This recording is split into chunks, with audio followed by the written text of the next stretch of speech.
I stand firm. Certain bridges I and I willing to burn. Yaga, yaga, yo. Yeah, yo, yo, yo, yo, yo. I go up me to up in a Buckingham. When I time for Yama slam. Fiery like dry cayenne. Still skillful like a the goose man. No need no posse or no gang. We wait drawing a Babylon. Filling out the question. Must fulfill this your mission. Take where you get until you get where you are. But I know your ear man cry through the calm and storm. So when you see the Phoenix rise, say don't you be alarmed. And that's a one, pan what a one. I have one move straight and I stand firm. Certain bridges I and I willing to burn. Yaga yaga yo. Yeah, yo yo yo yo yo. Yeah. I have one move straight and I stand firm. Certain bridges I and I willing to burn. Yaga yaga yo. Yeah, yo yo yo yo yo. Yeah.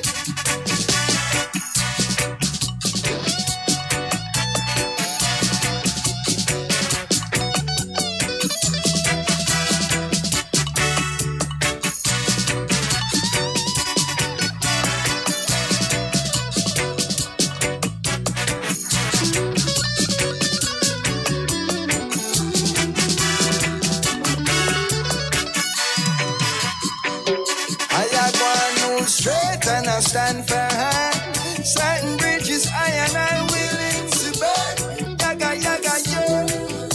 Yeah, yo yo yo yo yo. Yeah. I have one move straight and I stand firm. Certain bridges I and I willing to burn. Yaga yaga yo. Yeah, yo yo yo yo yo. Wailing so.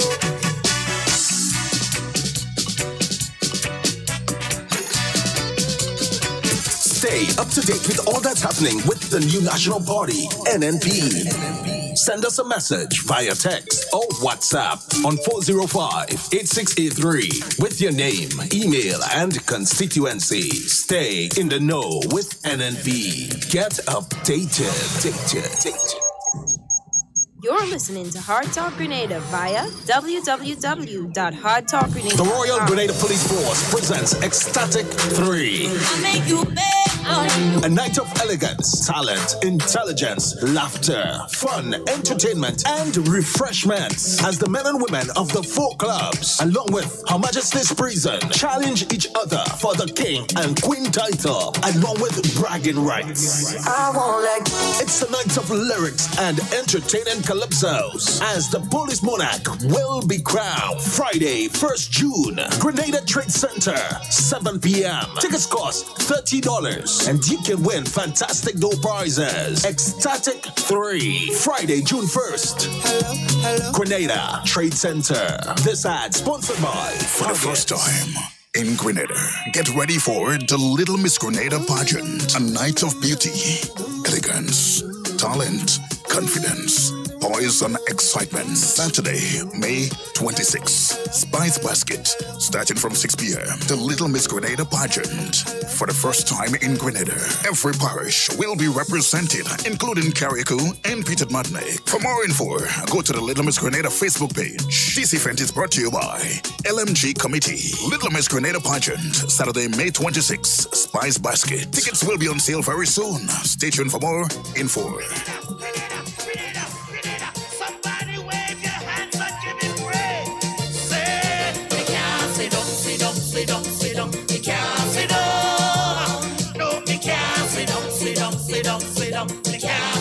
Grenada, what you say? We can't sit down. We can't sit down. No, we can't sit down. We can't sit down. Do you know why? For all he has done for me, how he set my spirit free. He even drank a bit of cup for me. No, we can't sit down. From Palacor to Calvary, he took the walk for you and me. Then they nailed him to a tree. No, me can't sit down. Grenada, can't sit down. We can't sit down. No, me can't sit down. Excuse me. What do you say? We can't sit down. We can't sit down. Grenada. sit down, sit down, sit down.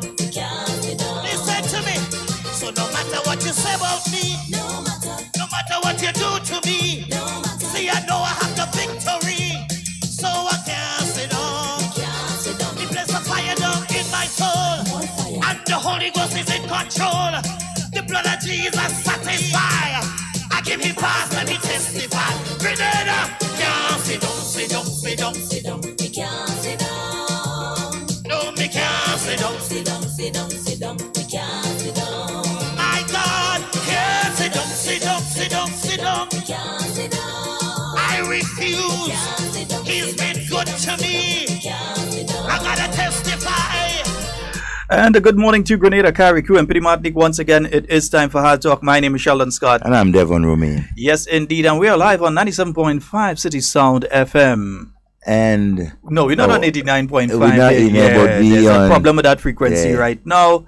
It's being sorted out, and then it should be back up sometime before the end of the week. 92.9 in Carriacou. In Carriacou. Yes, Sister Ryle. The place you like to go. I man just fall in love with Carriacou right now. You know? Yeah. Hey, watch. If you had the opportunity this weekend and you can travel up the islands, just remember the Pity Martinique Regatta is on. The Whitsuntide Regatta that is on this weekend. It's wonderful. They have down to Juve and all. Yeah. For those of you that like any excuse to go and play jab, yeah, there's have Juve and all in that. Yeah.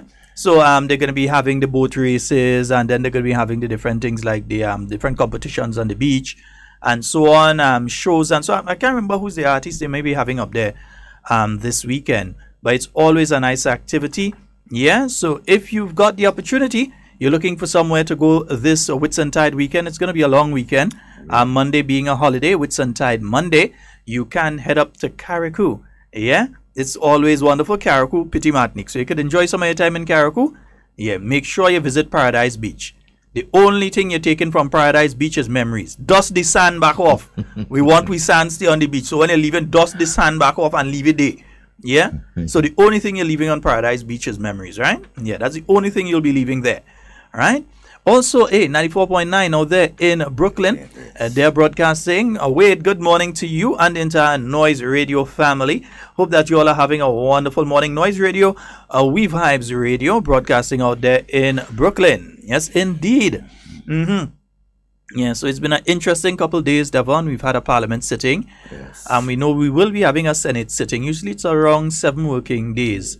7 working days at least away from the lower house sitting. So we may expect a Senate sitting towards the end of next week or possibly week after. Since next week is a short week, it may possibly be the following week.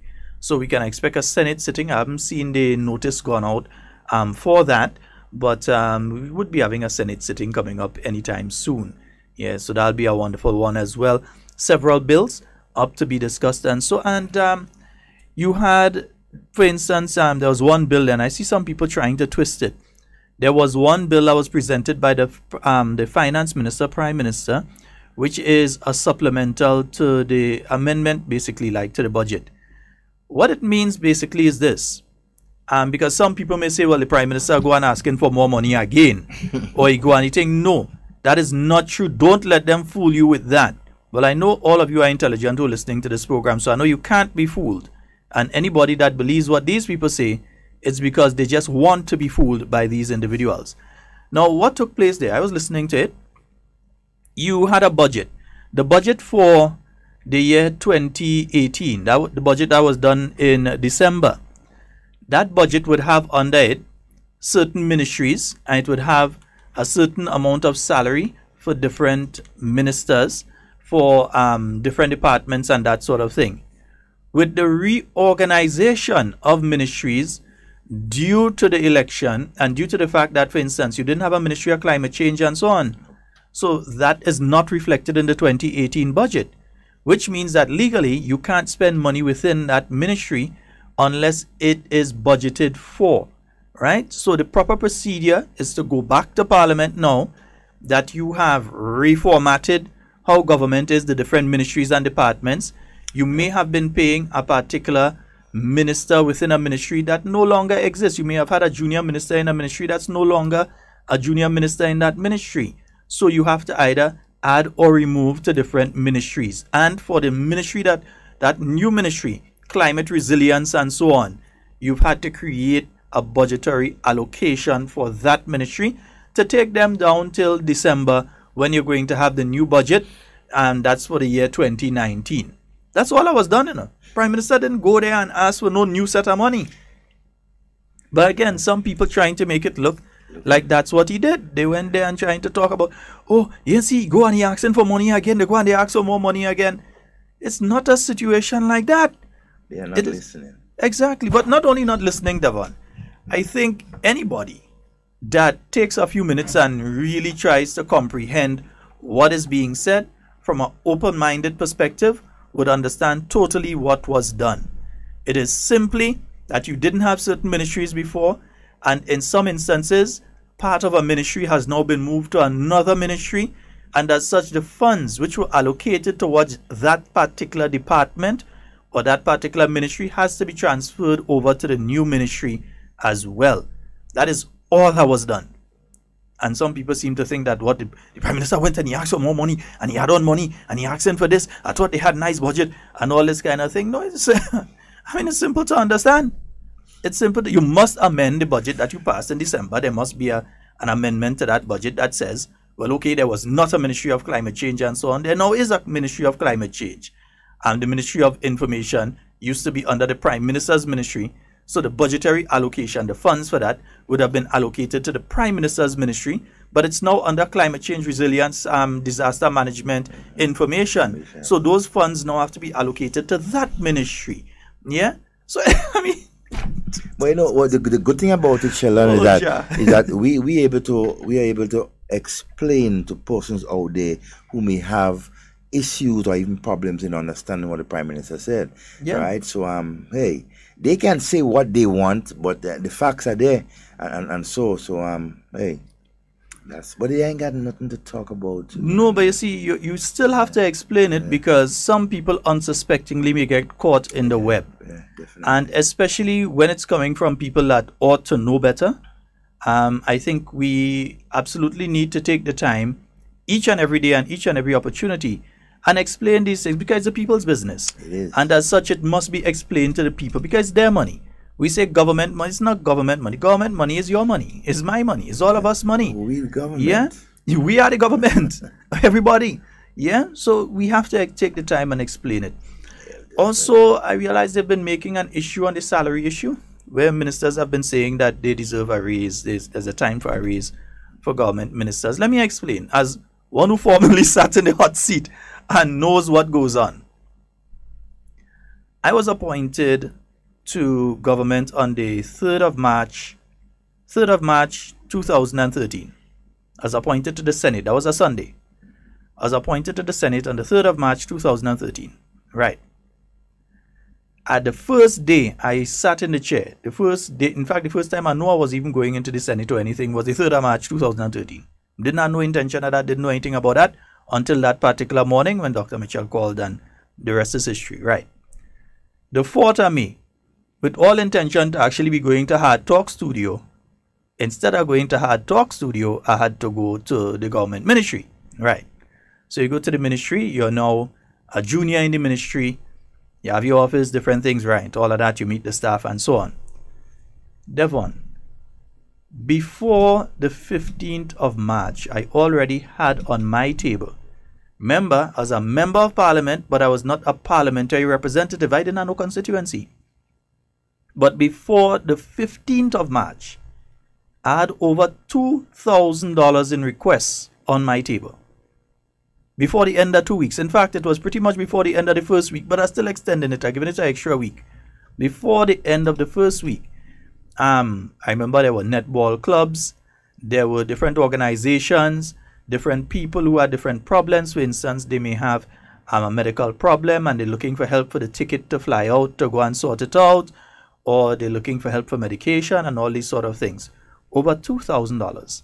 I had not received a single cent in salary yet. First month, I hadn't received. And if I, as a parliamentary secretary at the time, was going through that sort of thing, I could understand what ministers, full ministers, who are the people whose name was on the ballot, I could pretty much understand what they are going through on a daily basis. And sometimes I'm hanging out with them, and I see for myself what they go through. You can't enter a bar. I mean, you're a politician and you buy drinks for people, and so you can't enter a bar and feel that you're going to just walk out. So you're wasting your time if you think that you must leave something. You must leave. So I mean, Uncle Gary will teach you that. But even nobody asks, eh? Yes. You are as a politician, I mean. But it's part of our culture. Yes. It's part of our culture. We have, every country on earth has a drinking culture. Grenada has a drinking culture. Part of our drinking culture, water. When politicians pass across, is that we leave a little something. I mean, once you have it, you leave a little something. And if you can't leave a little something, your name should be good enough that you could say, watch, I go handle. Run, take out, give them a thing there, you know. No patent pocket, no Alime wallet. You're supposed to have that sort of relationship. But that's aside from the entire point. In my view, it is unfair. In the year 2018, that a sitting senator is paid $800. That is, and don't tell me about perks and all sort of thing. I'm talking here about an individual, and let me say a special good morning to all of you on the live. Remember to like and share the live, Good morning to all of you. Yeah, remember to like and share the live. Yeah, we're getting right into it. We're wasting no time today because we start late. Yeah, right? It is unfair that you have a senator without portfolio receiving only $800 a month. It is unfair. And especially when you look at the remuneration from other countries. Yeah? You have a situation here in Grenada where you have people who are into the technical field that earn much more money than parliamentarians. Politicians. Yeah, electricians. When you check on a monthly basis, the amount of money that an electrician could earn as compared. Even an Imani trainee who is paid at the two highest levels. There are two categories of Imani trainees and one that are paid above a senator without portfolio, and one that is paid at the same level as a senator without portfolio. Yeah? And that, my friends, I believe is unfair. Yeah? For instance, if you are a senator and you carry a full ministerial portfolio, there's one salary that you receive. Yeah. Right? With your different perks and whatever it is. That's the same throughout the world. It's nothing that's specific to Grenada, like some people trying to make you think that, oh, Grenada has it above and beyond. Grenada doesn't even have it close to what some other countries have it. So they need to stop that stupidness. Seriously, I've been through it and I know. So nobody ain't coming and tell me from a point of them knowing better than me. I know. I was in it. Yeah? Grenadian government ministers are not flushed with money. They are not. Yeah? And also they are paid at a salary that is way less than others in the Caribbean. And when I say salary, I'm talking about the total thing, including the allowances and whatever. I'm talking about the total thing. You put that together, and it's still less than half of what some governments regionally are paying. Some governments, for instance, in Jamaica, if a government minister is a minister for a parish that is outside of the capital, they receive additional money for that. That's in Jamaica talking about here, not Grenada. They receive money for that. So in other words, they could maintain a house. If your parish is, let's say, St. Patrick, and you're the MP for that area, you're given funds so that you could maintain a property in that parish outside, and for you to be able to transfer in and between both locations. Yeah. So that is the sort of thing in Trinidad. Government ministers are given a credit card with a certain spending limit that they are allowed to use to entertain if they have other ministers, people coming from overseas, and so that they can use to entertain people and that sort of thing. So there are different perks. None of those things exist in Grenada. We don't receive things like housing allowance and all these sort of things that you hear about in other countries. Those things don't, the bare minimum is what you receive in Grenada. Yeah? The entertainment allowance, I can't remember the figure exactly. I don't want to call it out. But I know it was way under, it's under 500, I believe. Even under $500, somewhere under there. Yeah? And things like that.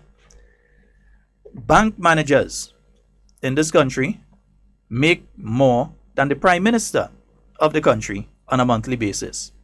Let me say that again. Big time. Bank managers in this country earn a salary that is larger than the salary of the prime minister of the country. Yeah? Permanent secretaries, the people who follow the instructions of the ministers in the ministry, make more money than the ministers. You have, for instance, at a point in time, remember you had people like Chris Riggs and so that were working in the Ministry of Finance. How much Their salary, $8,000. I don't, not US, I ain't going into the US, $8,000. But the thing is this, his salary was more than the minister's salary. His salary was more than the minister's salary. And you have many instances of that having happened in the past. Yeah, under the NDC administration, you had these advisors, and so the salaries in the $8,000 and $9,000 range and over. And these people, and outside of that $8,000 and $9,000, then they had, that wasn't inclusive of any additional thing like traveling and these sort of things. That was the flat. Yeah? So they were making more than government ministers. These advisors and so that were attached. At that point in time, they were making more than junior ministers. Advising what? Yeah, man. Well, they advise very well. You see where they end up. So, but it is a serious situation that, in my view, needs to be addressed. Yeah? It needs to be addressed. The president? The people who are on the opposition side right now, and even those on the government side who do not hold portfolios in the Senate right now, their monthly stipend will be only $800. There's no traveling allowance. There's no telephone allowance. There's nothing else added to it. That's just it. $800 at the end of the month. Some people give the impression, no, they have $800, but then they have this. The most that they would get is an official or a diplomatic passport. That's it. You get invited to functions. That's it. That's what they get in the Senate right now. They call you senator. You get maybe duty-free concession on a vehicle if you're bringing in a vehicle. And ministers are not the only people get duty-free concession. Farmers get duty-free concession. That should tell you how you hold farmers in high esteem. People starting businesses get concessions too. That sort of thing. Yeah. But there has to be some sort of incentive if you want the best people. Microsoft is not going to pay a very low salary and expect to get the best people. They're going to put out the best salary because they want the best minds to remain the #1 tech company on the planet. Yep. Yeah? If you want quality, that's why the banks pay such a high salary for the upper echelon people within their organization. They want the best. And nobody's going to leave a job to come and work with a particular bank. They're not going to leave one bank to go to the next bank. If the salary ain't worth it, they ain't going to go there just to say, well, I like the name of that bank. You have to pay properly to get people at a particular level who will be able to produce. But just thought I should mention that. But surprisingly, there are a lot of professionals who leave their monthly salary of what, $10,000-$15,000 and jump into politics and you to see, serve. And that's the thing. There are situations, there are individuals who actually could be making much more outside of government service. But they found that, look, I want to give back to the country, whether it's for 10 years, whether it's for 20 years, I would like to give back to the country that has helped me to get to the point that I am at right now. In fact, I ain't going to call in names, but there are people that could make much more outside of service. And these are people that are competent, capable, intelligent, and capable of doing things for Grenada. But if we don't make them want to give service outside of the cash incentives, if we don't make them want to give service, we're going to continue losing some of our brightest minds to outside of Grenada. We're going to continue losing them. And not just the politicians, but some of our professionals. And so if we not prepared to give them what they're worth, and so we will lose them. They will migrate. They will go to one of the other OECS or Caribbean countries and be getting 2x, 3 times You know what? I mean, we not only the them, OECS, we have many people here in Grenada who are qualified to work in the United Kingdom, the United States, Canada, Europe, and other places. Look, just day before I met a friend of mine who is presently domiciled in Germany. So you meet people who are here in Grenada, yes, but they are pretty qualified to work anywhere in the world, even with international agencies, and they continue to sacrifice and give back to Grenada. Always saying, we're not saying give everybody $1 million. We are saying give them a proper salary. Different categories of workers have received increases between the 1999 and now, not government ministers. Not government ministers. There's this false belief among many.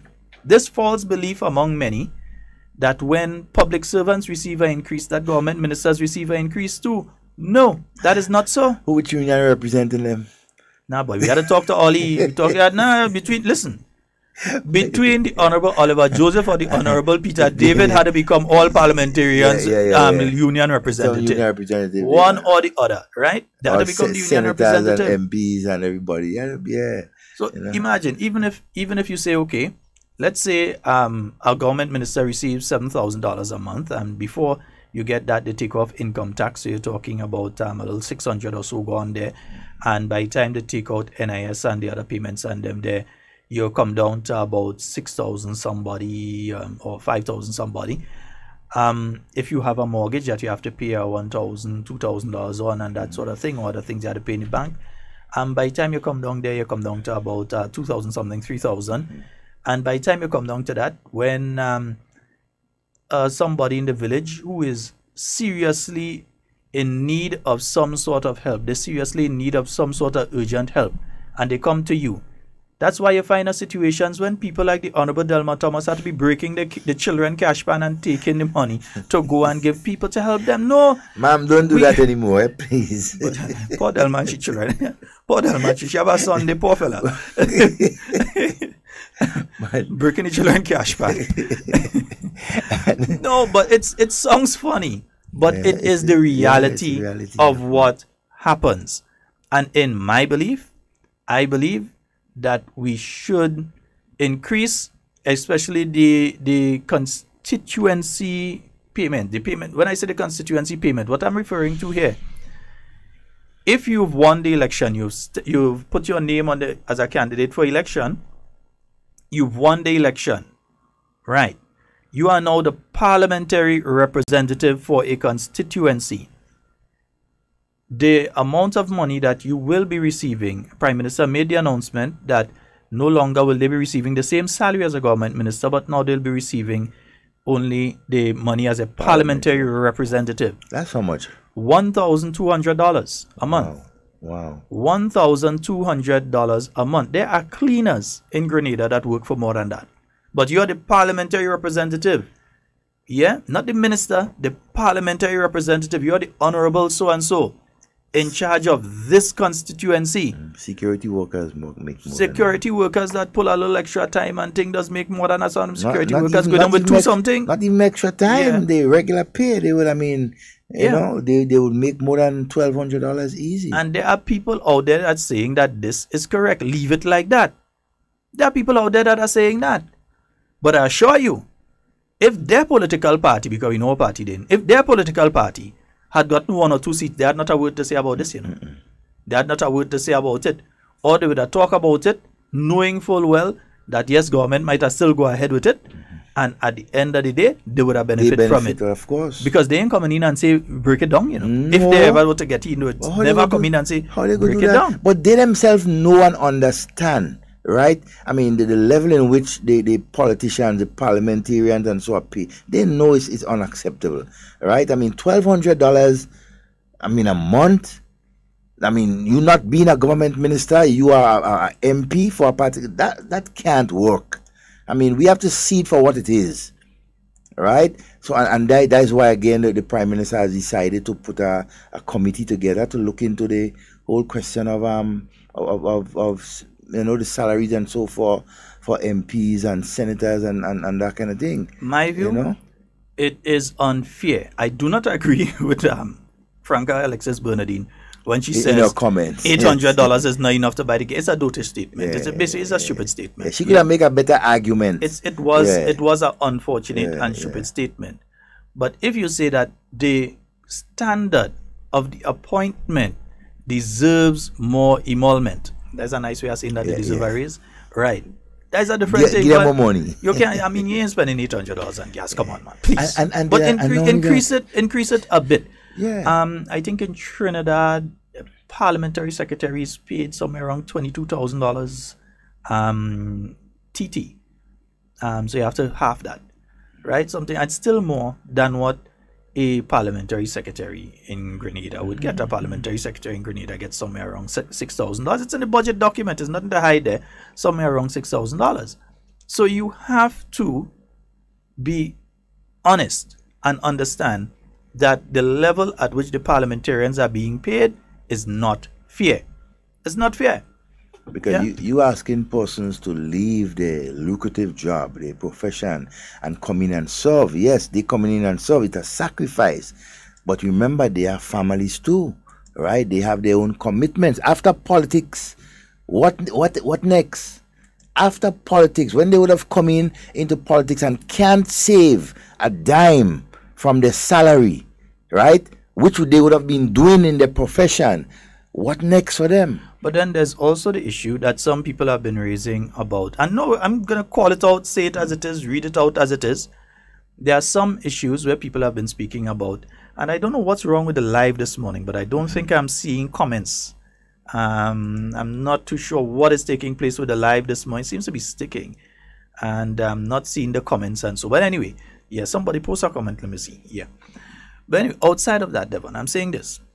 There's been a talk about parliamentarians receive gratuity and they receive a pension, and that should stop. And also, no, I don't think it should stop. I think what needs to happen is exactly what this government is doing, is ensuring that across the board everybody get the same thing too. Everybody. So that public workers could also get their pension. They work and they get their pension. There should be no situation where a police officer, after spending 20-something, 30-something years protecting, defending this country, that after they've done that for 20 years, 25 years, that when they go home, they have nothing to get. No one-off gratuity payment, no pension or not. That is wrong. This government has said it's wrong. They did not challenge the Hermelin-Armstrong judgment. They did not appeal it.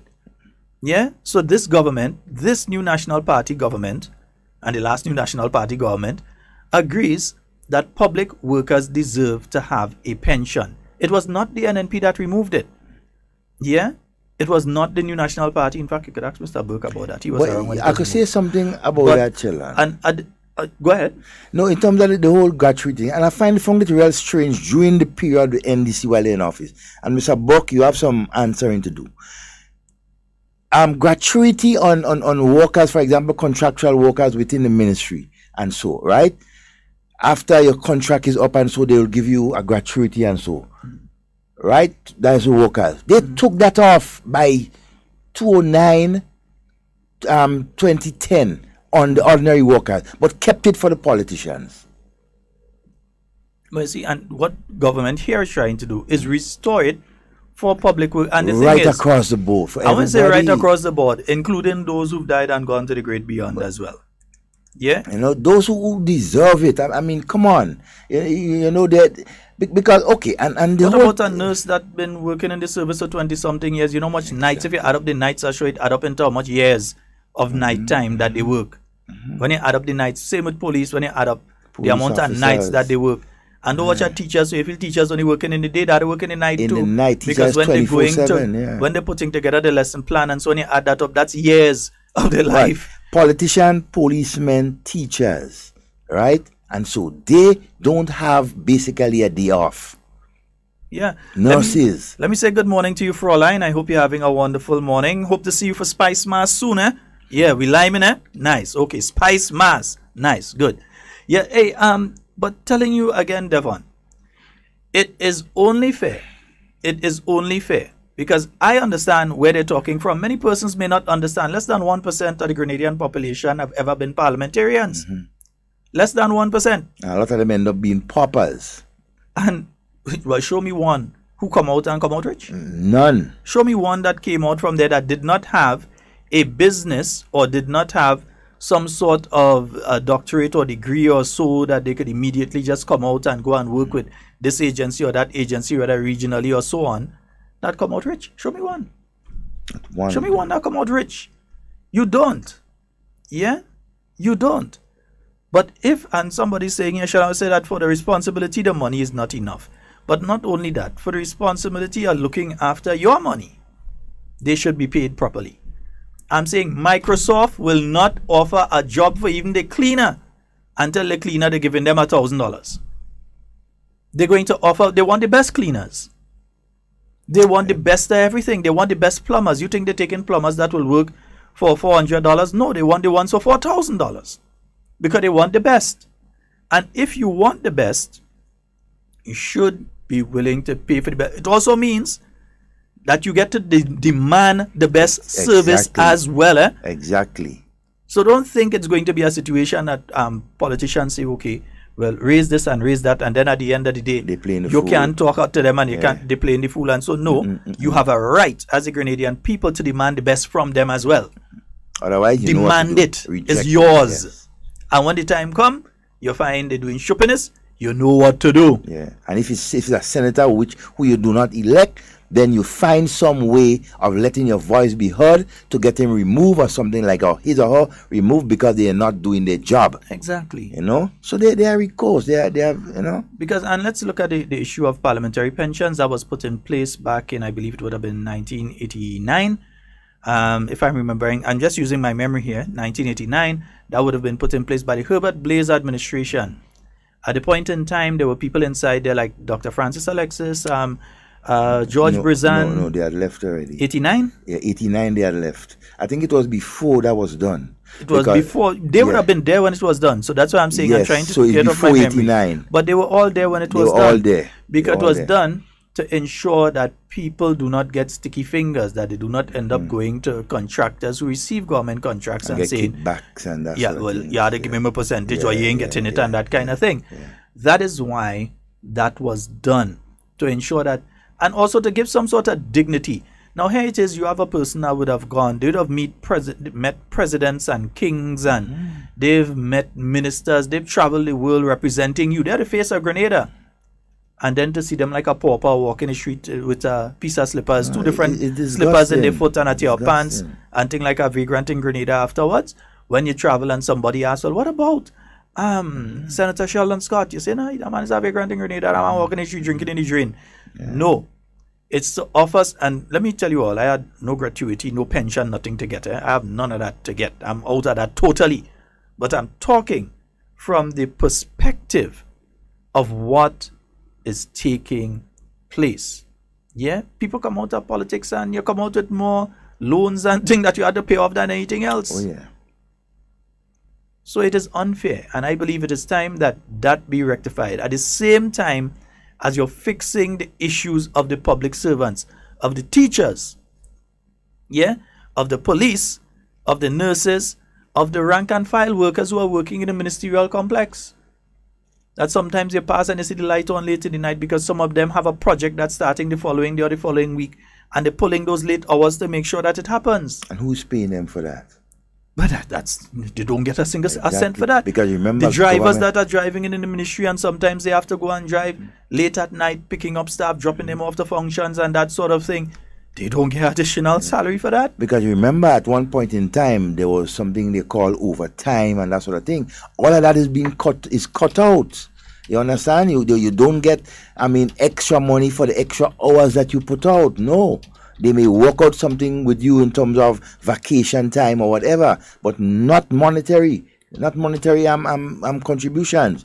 Those days are gone. When you had workers who would work, let's say, an extra 4 or 5 hours doing government work and so, they will bill government for that and so, right? But all of that is cut out right now. So you have persons sacrificing, right, and ending up going home with nothing. this has to fix, right? All the workers of this country must be respected and treated much better. Yeah, all workers. I don't care if the person was a cleaner. It doesn't matter. Within the Governor General's residence, I don't care which part the person worked. They have provided a service to the people of Grenada, and they deserve to be able to rest off properly in their old age. Yes. And also, that is the other reason that government is pushing forward with the National Health Plan, so that these people as well, outside of receiving their monthly payments and that sort of thing, that they could be assisted under a program, so they don't have to go and wait until end of month and the pension come through to be able to go and do something. They don't have to wait for 2-3 weeks to go and do an ultrasound or to do some blood tests or to go and do a MRI or so. That could be done ASAP as soon as it's available, that they could go and do it one time, instead of having to wait for a pension to come in. That's why these two things go hand in hand. That government is working on the pension of the public workers and at the same time working on the healthcare for everybody. Every single person. Yeah? So no longer you go to the hospital and they say, well, we think that this person may be having bleeding on the brain and they want to send it down for an MRI or whatever. And they have to wait now, try and find some family member and say, well, let me see who we could find to get our money to put together to go and do. By that time, the person dead. So that it could be done near immediately. Immediately. And you will that you suspect this is what is taking place, that the person is sent immediately to have that test done. All of that is what is being envisioned in that National Health Plan. And we will be having the minister to speak on some of these things very soon. He'll be coming in studio with us. All right. Folks, the phone lines are open though, 440-7377. We're just 7 minutes away from 11 o'clock. Devon time real flying this morning, boy. 347-329-3101. Yeah, Raphael, we really hope too, man. Yeah, yes, really so hope. we're seeing Raphael, my good friend up there at the hospital, Wankin. Yeah. Good morning to you. And you know this thing, persons like Raphael and so, who have dedicated their life, right, to service of this country, and so for over 30 years. And so, I mean, you can't expect persons to live in their old age and don't get anything or have to depend on their family to take care of them. No, we have to do better. We have to take care of our workers. And I'm seeing Donna and Hannah and Terry. Well, Fräulein, I call you already. Yeah, I'm seeing Andres, Nazi B. Yeah, not that Nazi, man. Right, all you know what we're talking about. Elsa and Pammy and Claudia, Terry, Mary, Betty, Chris, Vic, Janice, the two Brendas, Jillian, Louisa. So watch, everybody, good morning. Everybody on the live, good morning. Remember to like and share the live. Like and share. So that's pretty much all I'm going to say on that particular issue right now. But it was announced by the Prime Minister that in meeting with the Trade Unions Council, they had some concerns in relation to the issue of paying ministers and non-ministers the same salary under the last 2013 to 2018. Yeah. And that he promised he would not do that this time around. So you know that the Honorable Tobias Clement and the Honorable Anthony Boson, they'll just be receiving the 1,200. 1,200. So when all you know is 1,200 again. So when all you approach. Oh gosh.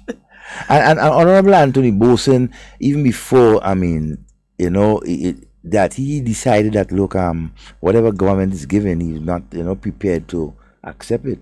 And so, but he said that he didn't fully agree with doing that. Yeah, exactly. And listen, me not agreeing with something doesn't make it wrong. I'm trying to understand Dum Dum and friends. Me not agreeing with something doesn't make it wrong. Suppose Devon comes to me and Devon say, boy, I wear a blue shirt today, and I say, Devon, that is not blue. Yeah. Because maybe I might be colorblind. Yeah. So I'm watching Devon, and my reality is that it's not blue. So all I say in the blue, I saying, boy, that is not blue you're wearing. That is a purple. And he said, no, it's blue. And I said, it's purple. No, because I disagree doesn't make it that Devon wrong. Nope. What you have on is blue. But I may have something that blocks me from seeing it in the proper way. Yeah. Put up some kite paper in front of your face. You know, but the thing is, well, again, they need something to talk about. But outside of that, you know, they've been trying to twist this one all through the election, and they come back with it again. Like they didn't learn from what happened to Philip and the court case. Anyhow, they've been trying to twist this thing that government ministers receive an additional 10,000. That is not true. Yeah, 10,000. They do not receive something. an additional $10,000 for any constituency project. That is not true. It is not true. It is not true. It is not true. They don't receive an additional $10,000 for no constituency projects. That is not true. But they continue to push that, like if each government minister every month outside of the salary receive an additional $10,000. Yep. Because what they want to is they want everybody to feel that you're flush with money, so that everybody go rush by you now and say, boss, I need that $200 for this, I need that $300 for that, I need that $400 for that, and so on. And knowing how kind-hearted people is, like again the Delma who does break the children cash pan, they would expect that people would come and do that, and then if they don't get it, because they know the true financial situation with ministers and so on, if they don't get it, the people go vex, and then they go vote against them and vote for them instead. That's what they feel. So that's why they continue to push that story. But folks, it is not true that ministers are receiving any check for $10,000 or getting any payment into their account or so on at $10,000 on a monthly basis that they could come and take and they spend some. As Philip Alexander was trying to put it, like if Delma Thomas was getting $10,000 every month and taking that money and instead of spending it on the constituency, using it for herself. Philip Alexander, you lie. Anyway, Garfield, I know Garfield, like saying, I see somebody asking him if we bring in Marlon on the program. No, not bringing Marlon on the program. I'll go get this story after. Good morning. Good morning, gentlemen. Good morning to you, my friend.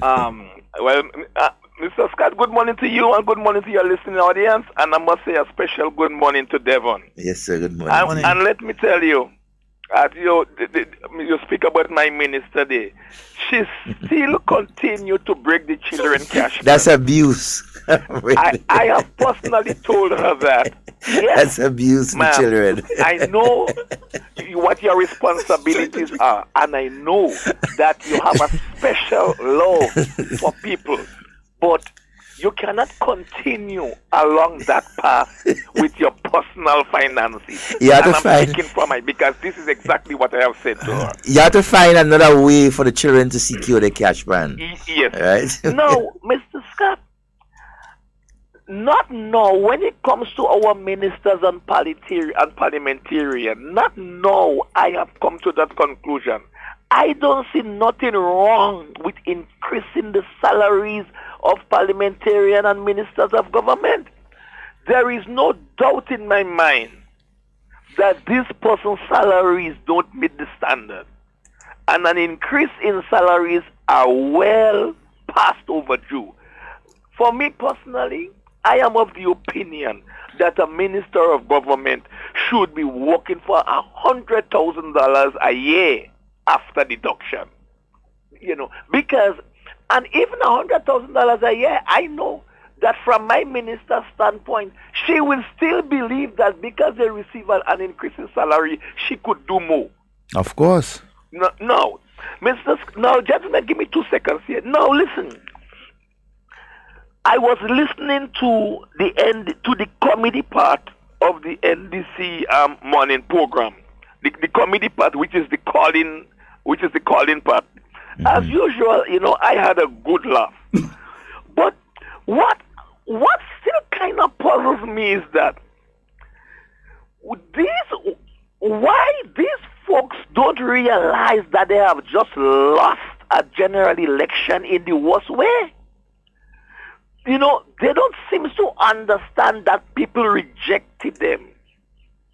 They don't seem to understand that they was kicked to the curb. How come they don't realize that they was chewed up and spit out as a plum seed?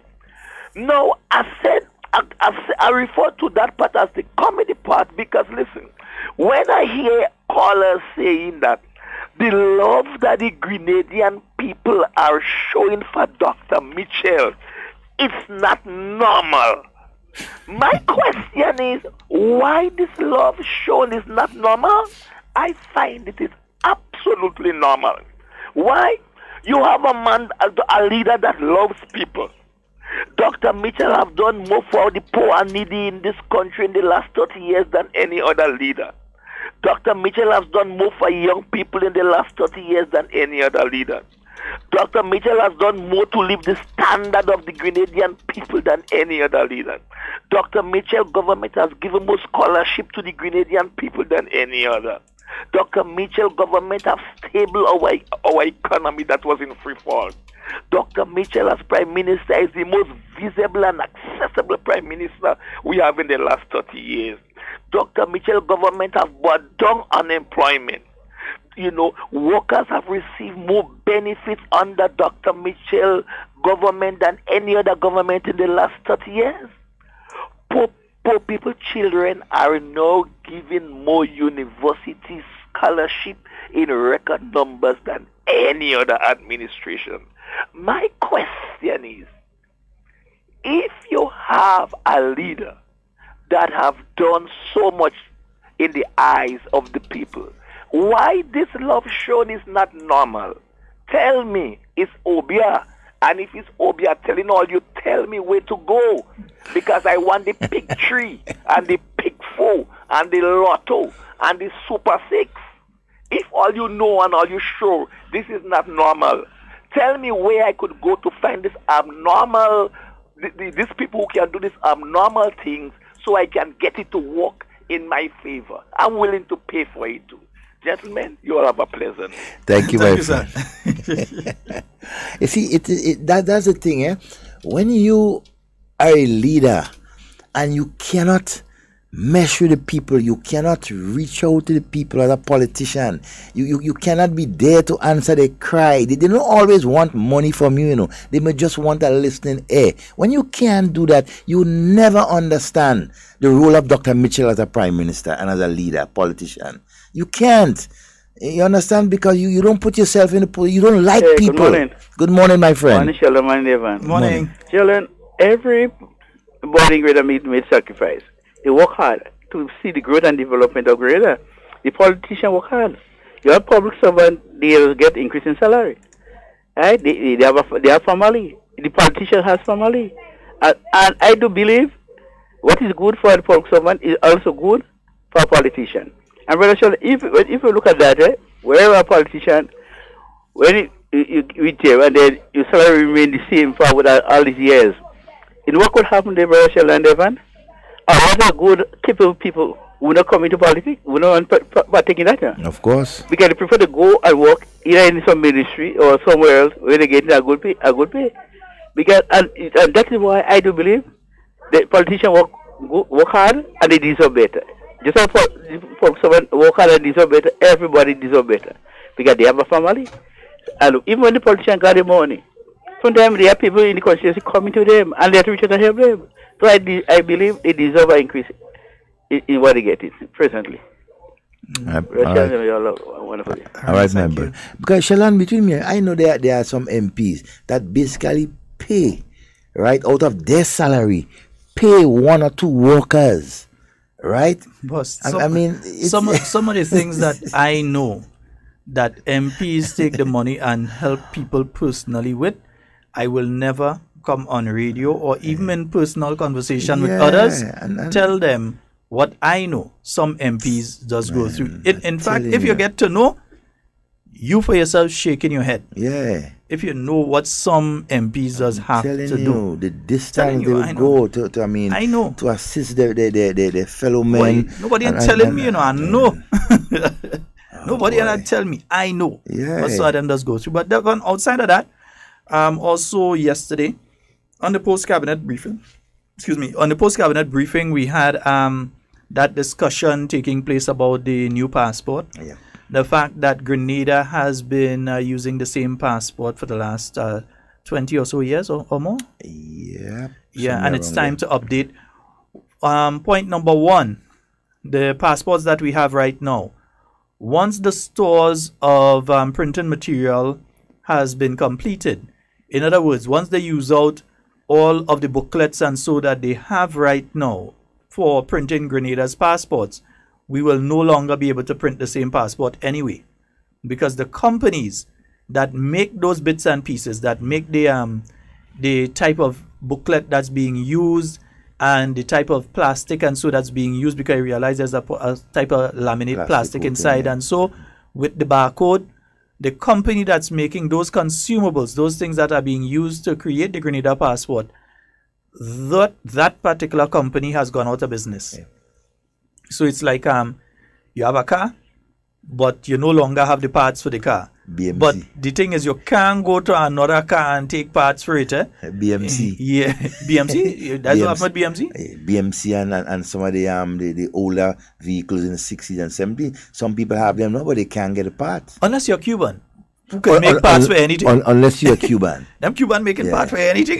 But I love them people. They can make parts for anything. The Cubans have... they have the ability to do that. But back to the passports. It is a situation that the company that makes those bits and pieces that you use to make the Grenada passport, everything from the cover to the booklet itself and to bind it, everything, that company is no longer in business, so they're not going to be making those parts. But outside of that anyway, Grenada had to move into the new e-passport. Technology, man. When I'm traveling and let's say I'm in the UK and I'm coming back to Grenada, I do not go to an immigration officer at a counter.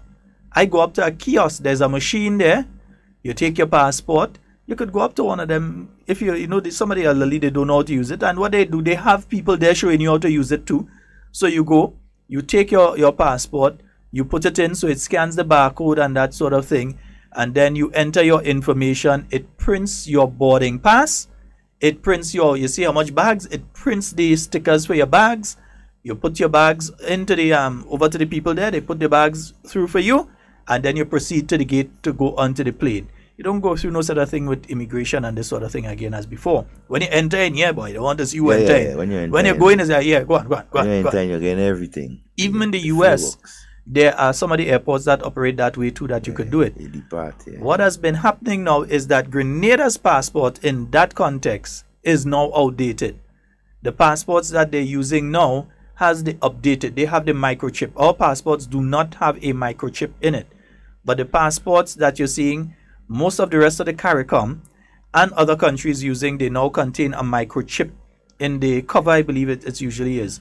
So that the process can be facilitated faster, and that also the passport will be able to be used with a lot of the new technology that is coming in that Grenada's passport cannot be used with. Yeah?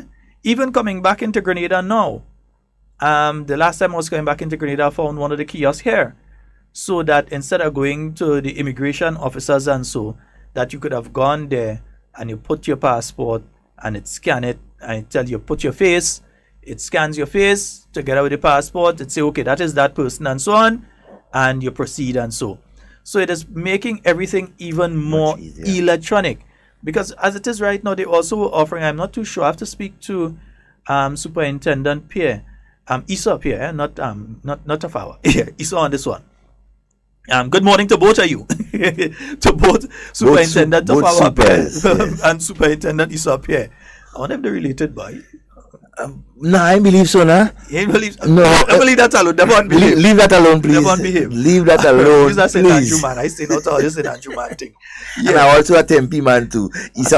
I stay not at that. I say me. Let's leave that alone. You see how fast I pull myself out like from there, boy. Anyway, don't interfere with the peers. Walk away from trouble when you can. Anyway, yeah, but I'll have to speak to him because there was a card that was being offered, something like a driver's license, a traveler's card that you could also use, and you could use that for traveling as well. It's similar to a driver's license. You had this card that you can get. So what we are attempting to do tomorrow morning, we'll attempt to get Superintendent Pierre and probably the inspector that was with him the last time as well. Joseph, I think is his name. Yeah. We'll attempt to get one or both of them into studio with us tomorrow so that we could have a chat in relation to the new passport. Because there is one thing that he mentioned and so on. I'm sure some people may need some clarity. You know, we usually have to take photos and so get it and bring it in. But he was also stating, and it wasn't coming across clear, that the immigration also will be offering that service, right? But you still will have to bring in the required, 2 copies or so. So, just to explain some of these things, and so it will be very good for our listeners and so, because also the question that keeps coming up by a lot of persons, and we can understand why that question comes up, is that I've recently gone through the process and got my passport. Do I still have to go and get the new one? No, is my passport that I just got last month or month before not valid? Your passport is valid until the final day in it. Whether you get your passport today, this week, and you have 10 years on it, you got it last year. 5 years I think the passport is for now. So the new ones? No, I think the existing ones that they've been doing recently. Mine is 10. Yours is 10. When you got yours? This year? When you got 2008. yours? 2008? Yeah, that's a long time ago. So I'm talking about recently. Okay. Within the last 5 years or so, I believe they've been doing passports. Only for 5 years? For 5 years, yeah. Okay. We have a call online. Let's take the call and then we'll come back to the passport issue. Oh, I hit the wrong button. Yes. Sorry. Yeah. Go right ahead. Good morning and welcome. Hello? Oh, I saw what I did. Good morning. Hello? Good morning. Yeah, morning, guys. Morning. There was, yes, you mentioned Issa Pierre there. And hey, you. Hey. Did you say superintendent? Superintendent Pierre. Well, if you said Mary from school days, it was Superintendent Issa Pierre. But I cannot say that on the radio. Leave that alone. He'll be in studio tomorrow. I have to make sure when I reach in Grenada, I go look him up, man. But on the ground of the issue of the passports and the IDs that you all talk about, Sheldon, that we make reference of the ID, the traveling ID. They call it the traveling card. Yeah. They have it here in the US for citizens. It's called a passport card. It looks just like a driver's license, you know. And they imprint all their passport information, everything in it. But as of 2020, they have the new, what they call the real ID that's coming out. So if you're a resident, you must go in with your green card, your social security card, and all that information will be imprinted in that ID. So if you're crossing the borders into Toronto and so forth, you don't need to have your passport, your green card, and all that with you. You're just using that. But not only for that purpose. By 2020, if you all form of IDs right now will be obsolete. If you don't have the new ID, you can't get into no federal buildings and compounds and so forth. Wow. And so forth. You know, so the whole world is moving fast when it comes to that form of identification, like ID cards, driver's license, passports, and all of that.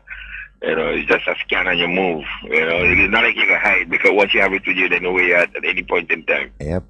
GPS. Yeah, and just like even the bank cards that we used to use just 3 and 4 years ago, they've changed those now. Microchip. Equipped with a chip. Yeah, and which is good and it's bad too, because now somebody could actually aim a device at your pocket and scan you. Oh yeah, they can actually scan your wallet. They have it here in abundance. Yeah, guys been using some scanners now.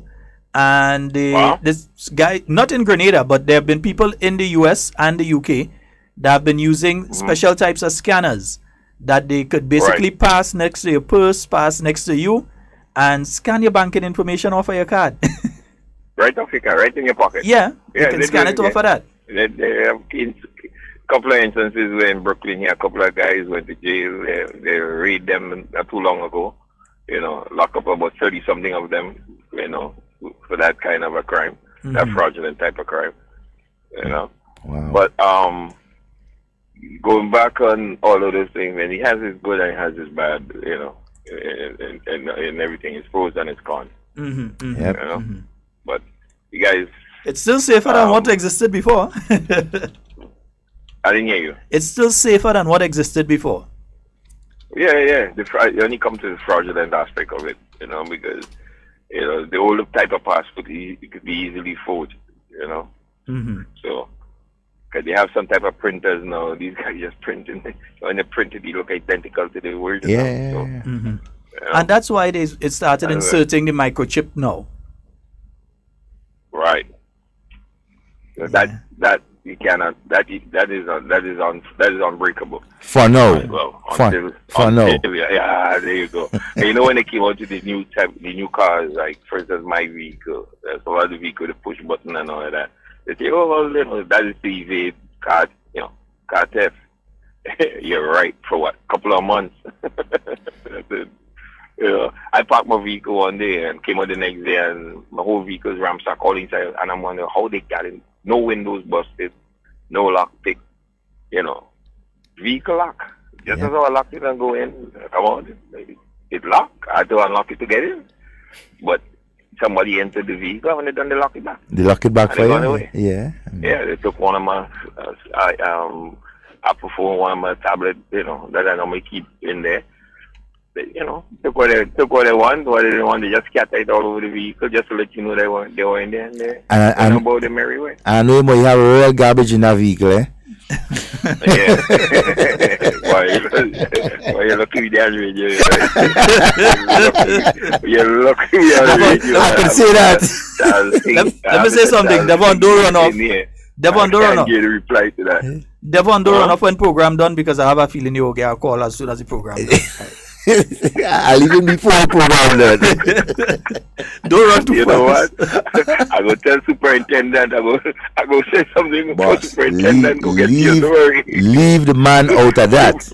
Okay. Superintendent go get you, man. Are you listening, Remember when you used to rap him in school? Boss, leave the man. You joking up something there. You only get in trouble. You were quiet in America, We'll enjoy the rest of it. Right. Next thing I can't get my passport. You understand? You get your US passport.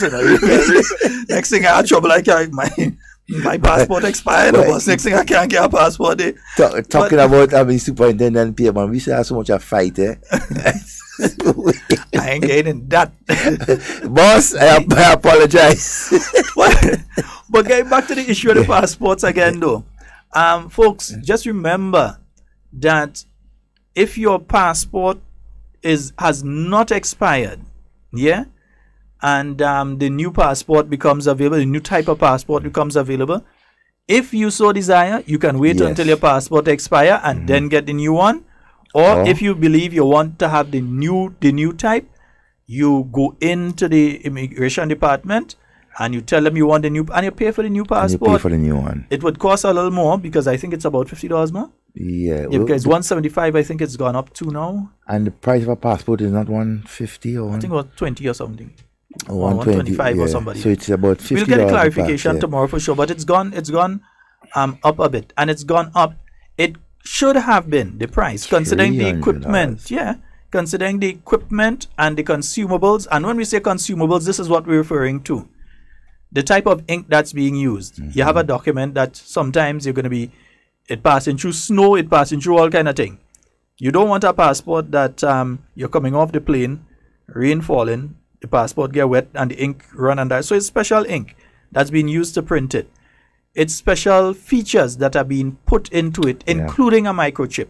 So the price to produce it, it's going to be sold actually right now at what you call like a concessionary rate. Right? That's how it's going to be sold. Government subsidized right now. So it is going to be a different type of passport. So if your passport has 3 and 4 years in it and you want the new one, you could go in and you could request it. They will facilitate you, but you have to pay for the new one.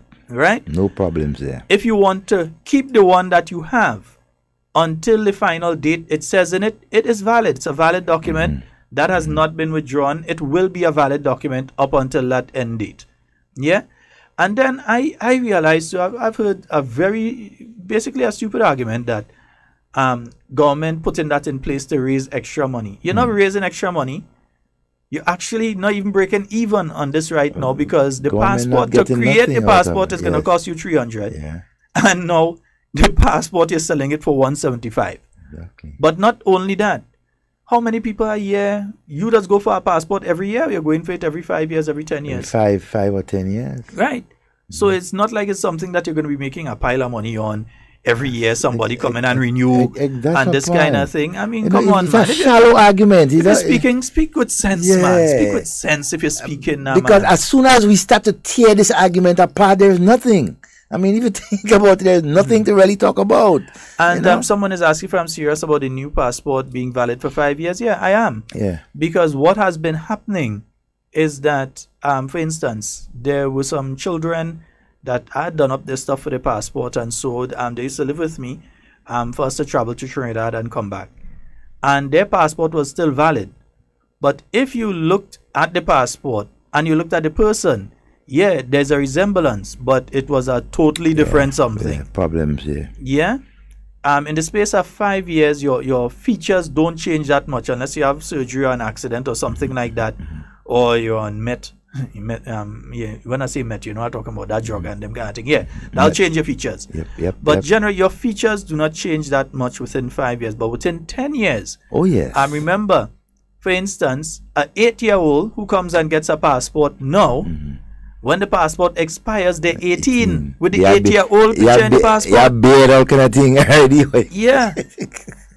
No, but so 5 years it is. 5 years, 5 years is the time frame. And I mean, 5 years for you to put together $175 to change your passport. That's more than. Come on, man. $1 a day. And some of us, we don't want to pay, and this is what has get me. Some of us don't want to pay $175 for the new passport. We make complaints. We want to pay that. I mean, nobody wants to pay anything free. They want it free. But they don't want to pay the $175.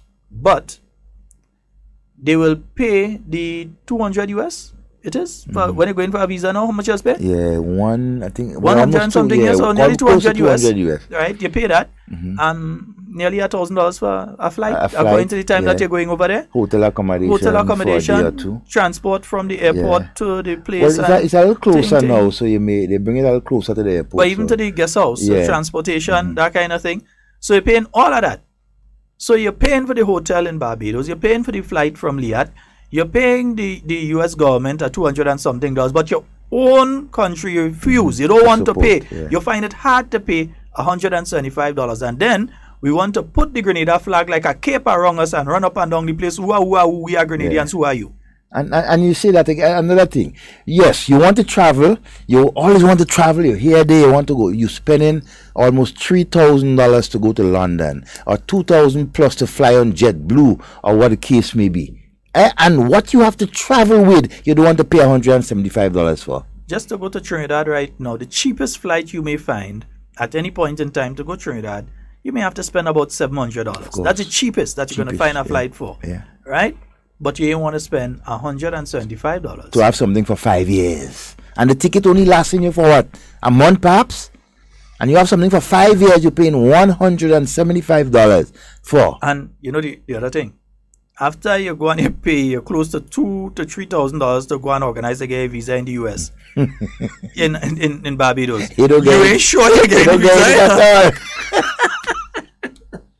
And no refund, No refund. That is no refund policy. Every cent you spend there is no refund. Exactly. I mean, so when you pay for your application, there is no refund. When you go and you pay for your flight, it's not like you could come back and then you call the airline and say, well, I didn't get my visa, look at give me back my money. Give me back a portion. Or you leave in the guest house and you say, watch, I didn't get you, look at give me back my money, please. Wait, how that going to happen? That's a service that was provided to you. Refund. And I cannot understand the argument. I cannot understand the argument. Yeah? Oh gosh, now we ain't getting into who want to buy 2 iPhone and all kind of thing. Right now I want iPhone. It's iPhone out. No. No, but you see, these arguments or these things will come up based on what is being said when government decides to do certain things that will benefit us in the long run. It's our fellas without passport that has spent more than $175 liming in town on a Friday evening drinking. And go in the gamble house and you'll see them. But watch, let me tell you, I ain't gonna say which gamble house, as you mentioned that one. Just go in the gamble houses. Oh yeah, Teddy say if you miss the flight, you have to pay again. You remember? Pay, exactly, you have to pay again. Yeah. A particular gamble house, and this is a guy went and he doing a little thing, you know. And let me leave that alone, Let me leave that gamble talk alone. Let me leave that gamble. Well, even Chris is saying that, look, in the UK, it's £85 to get your passport. £85. Work out that by 3. So that's more than $250 already in the UK in our money.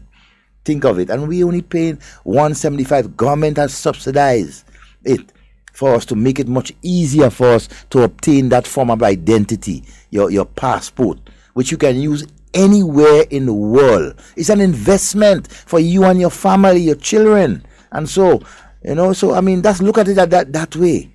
It's an investment to you and your family. It's another form of valid ID. right, for you also.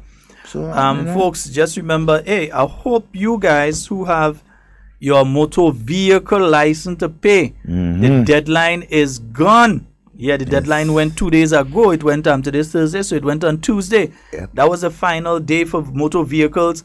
501 to 750 and 5,001 to 7,500, 7,500. So I hope that you all do your license, because already, otherwise the police is there out. I know them police and them. If they only clamping in town, wait, you go see them. You I go love see the them roadblock. Clamp more.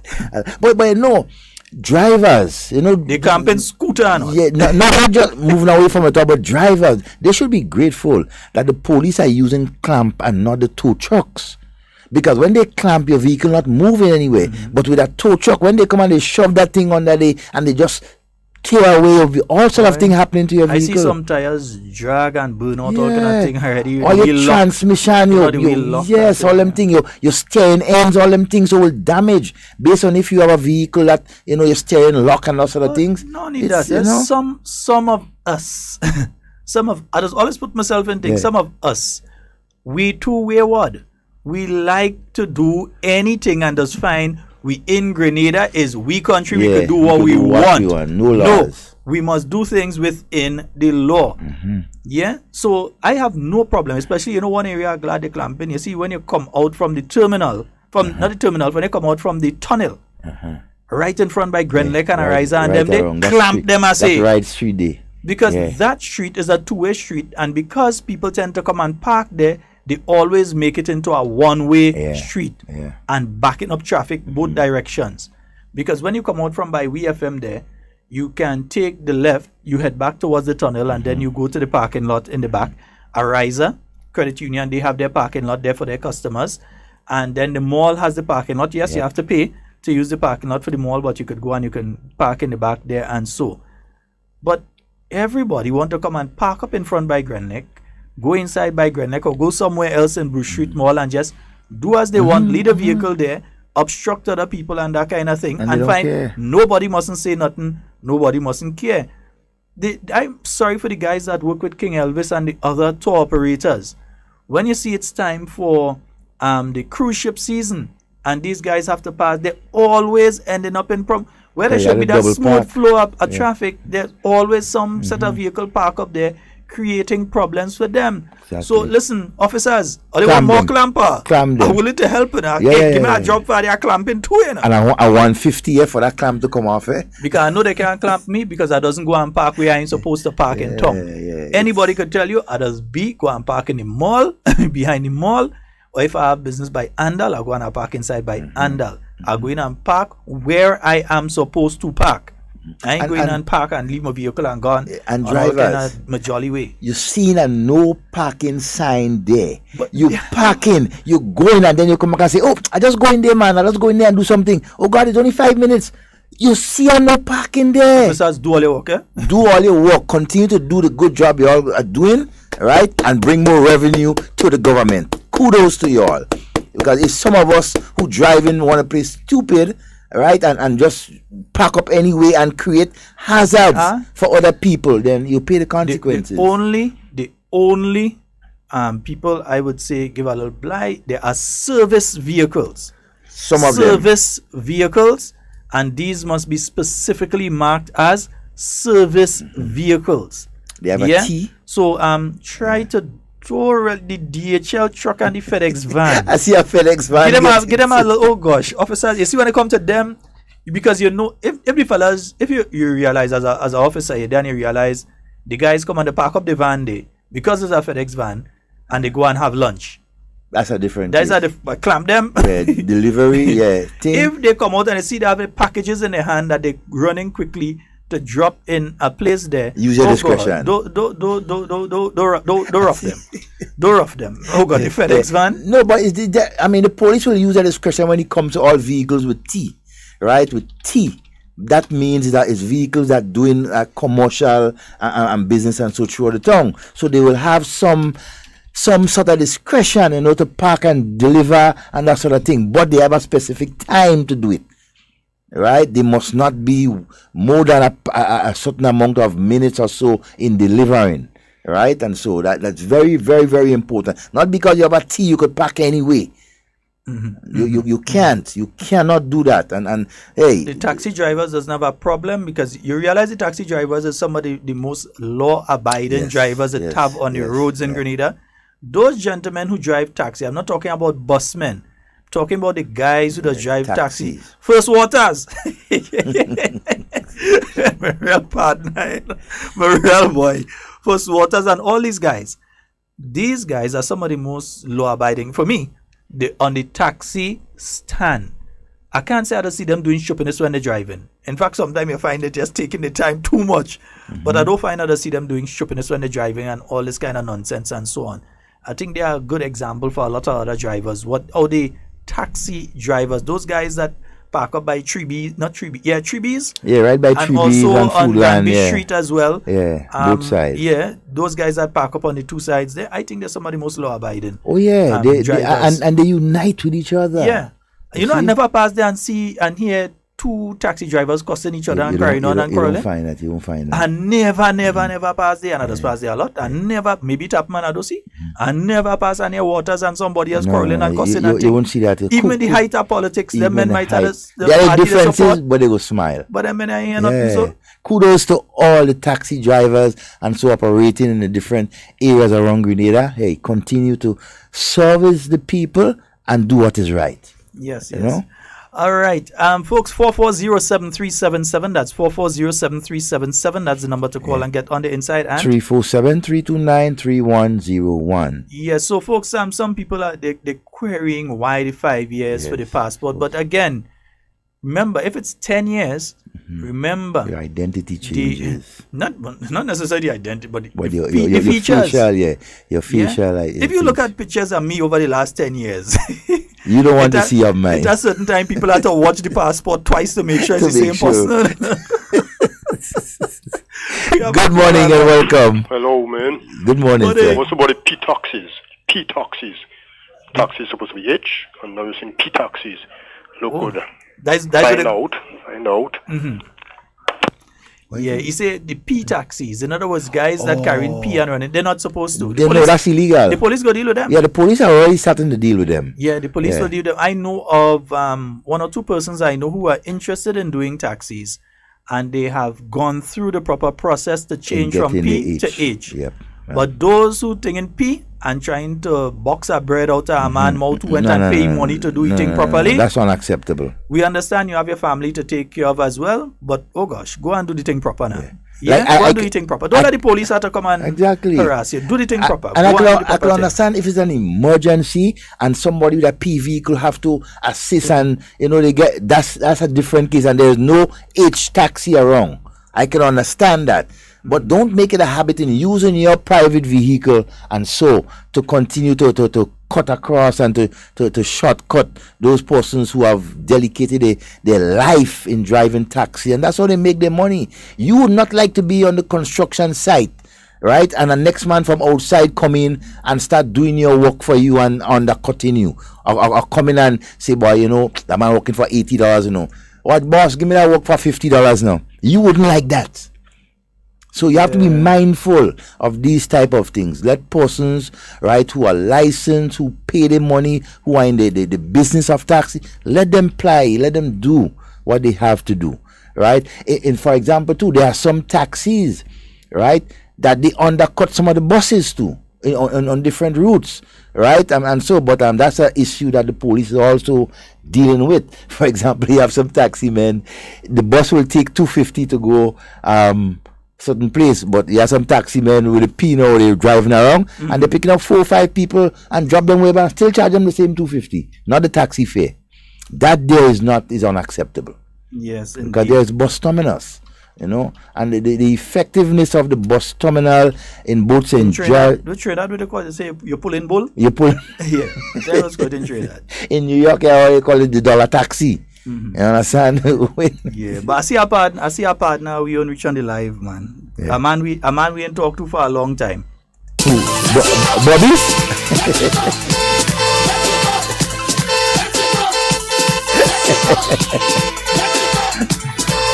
here we talking about the traffic in town.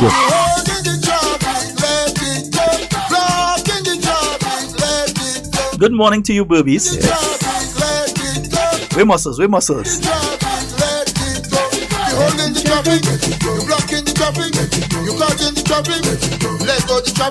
Boobies, I ain't find see no tune for you this year yet. Just send us something for me, man. Let's go to traffic. Fellas come down from New York. Come to join in the old talk. Yeah, when you come down from New York, no all you're parking because them police bad. Them police bad. Well, they're used to that basically because that's everything. Yes, Depot. Oh my God, some people really they aged. After election, many features change. Some watch. You ever take a good look at President Obama when he just won the election and when he left? Not even 5, 4 years after when he win and run again. Oh my God! And then by the time he leave, 8 years after, you take a look at it. That wasn't 10 years. That wasn't 10 years. 8 years, and you see the man. The man coming young and vibrant with black hair. And the man still in 50, late 50s, you could say. He 60 yet? No. Oh, man, 60 years yet? But the man leave the man here. He looking like the old George Bush. And white, like if you see the face of Christ on the mountain. But leadership of countries and of any organization for a number of years will definitely do that to you. Especially when you're doing a good job. All you have to do is shout out muscles. Yeah, muscles. Yes, I like trouble, Werbis. You know I like trouble. Same thing. Folks, just remember the 4407377. Yeah. And 347 so the passport. Yes, we will be having someone from Immigration Department. Yes. I believe we should be having Superintendent Pierre in with us tomorrow. So we'll have a discussion for a while on that particular issue. Also, two other things that came up in the last Parliament sitting, and I want to touch on sort of quickly. One was the seed program. The minister said clearly that the seed program was not stopped. I don't know why. Well, let me don't say I don't know why. That would be incorrect. I know why. But I don't understand how they're so dumb to continue going out there putting out that thing that the seed program stop and no seed program this month and so on. Seed program continues as normal. Remember, it's the payments are going to start on the 24th and continue down to the end of the month. This month. So those of you who collect payments under seed, whether it's the elderly or whether it's the for the school assistance and so on, just remember the seed program continues. You need to go from the 24th of this month. Seed payments will start. Yes, so seed payments for the month of May will start on the 24th. Also, the minister was saying that there's the intention, not yet, but there's the intention of ensuring that the seed payments are actually paid earlier than that. Because they want to start paying earlier because there's this problem now that everybody had to bunch up now to go and get the seed payment, and then you jam up in tongue with everybody else and all that kind of thing. So they're trying to put the system a little week in front of what it is right now. So somewhere around probably the 16th, 17th of the month, people would start to collect so you have a prolonged time to do it. So you wouldn't have the jam. So you wouldn't end up with this kind of thing, everybody having to jam up together.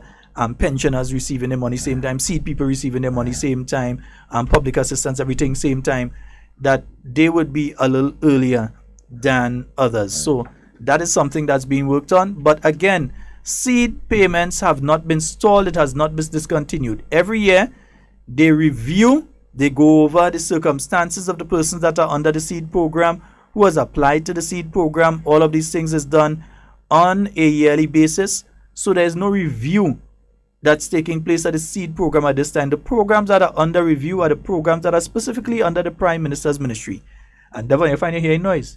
I'll tell you where you're hearing outside there. You're hearing them setting up for soca in Dashville. Oh, Dashville, yeah. Yes, soca in Dashville. Dashville is outside there. Soca in Dashville. That's taking place this weekend. Yeah. Because I'm wondering who is playing with our dough like that. Yeah, no. Soca in Dashville. That's what taking place. Dashville taking place. Yeah. Dash it. Yeah, not dash it. Well, let's use on the phone line. Good morning and welcome. Good morning, Brother Devon. How are you doing? Not too bad. And how are you? You're sounding good. Thank you. Brother Sheldon, you okay? Yes, he's good. He's there. I want to talk to him, please, after the program. Well, okay. Could I talk to him after the program? Sure. Right after the program. Program ends at 12. Give a call back at the same number. Call back at the same number. Yes. Thanks a lot, eh? All right. Have a good day. You too. Right. Take care. Yes, indeed. 440-7377. Hey, Hannah, we watching my nails. Let me hold my hands. Well, you see me just on a phone. I want you see mine. Me hold my hands. Mine is well taken care of too, Hannah, but I will hide mine. Yeah, I think we missed a call there. Yeah, so the seed program is not on hold. The seed program continues as normal. The payments start on the 24th and continue down to the end of the month. Yeah. Also, there's an announcement by the Minister of Health that I think flew under the heads of a lot of people. He announced that the nurses who were under the Grencase program are now going to be permanent within the system. Yes, and some of us missed that. Hello, good morning. Hello. Good morning, my friend. Good morning to you, Mr. Scott, and good morning to you, Mr. Devon. Good morning to you, Cliff. I am very, very glad that you made that announcement, that you was able to inform people as to what you just said there, because that had created some controversy.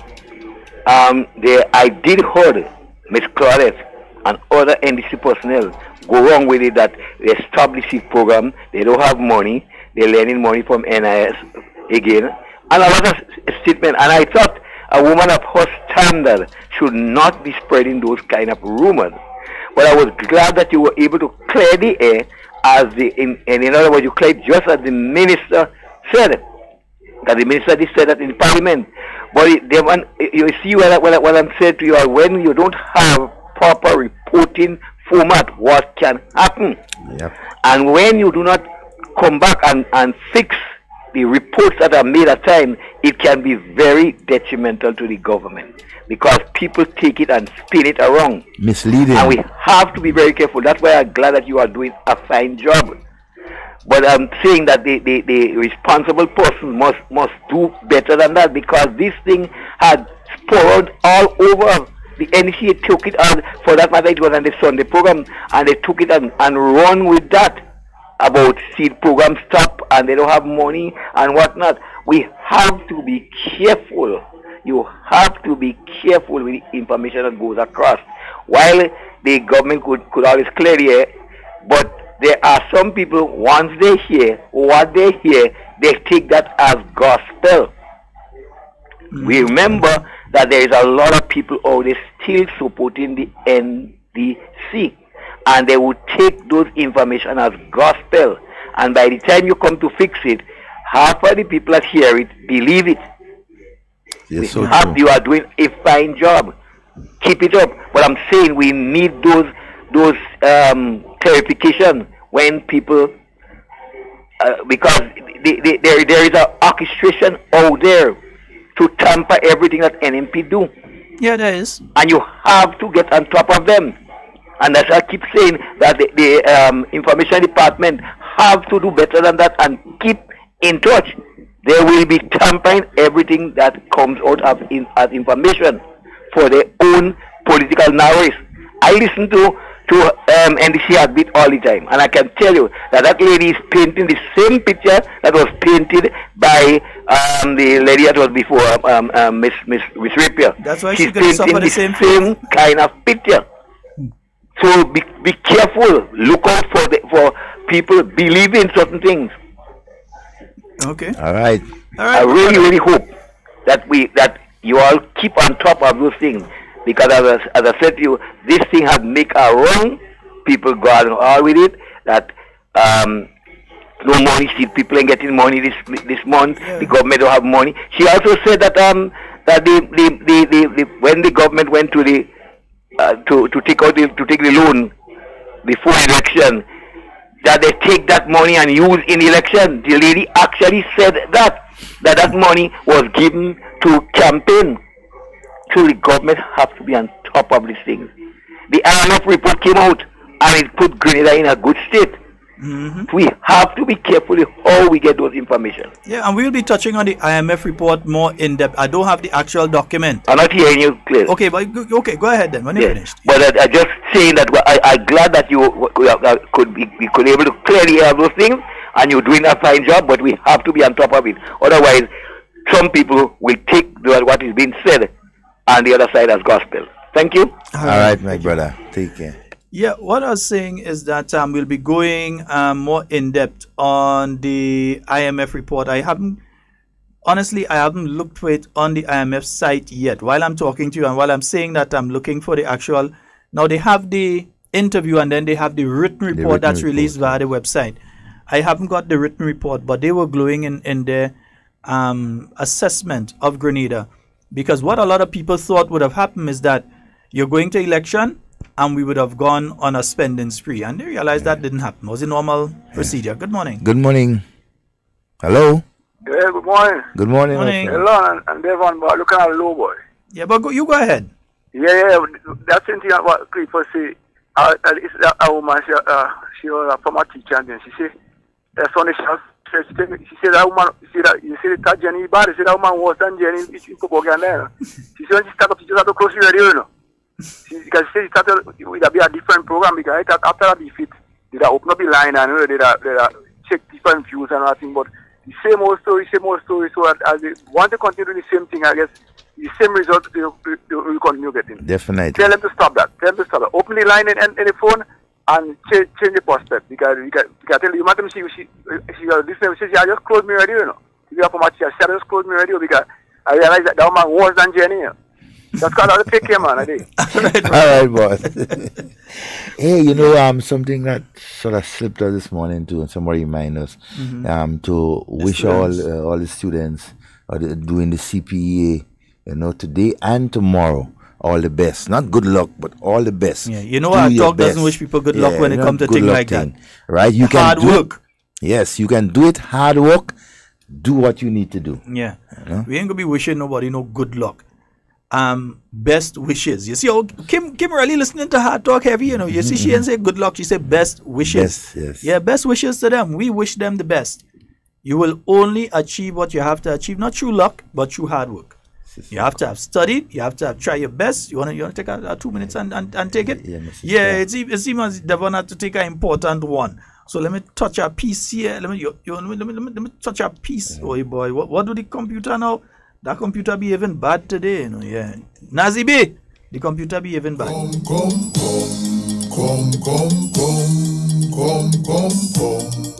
Everybody come, let we go back home.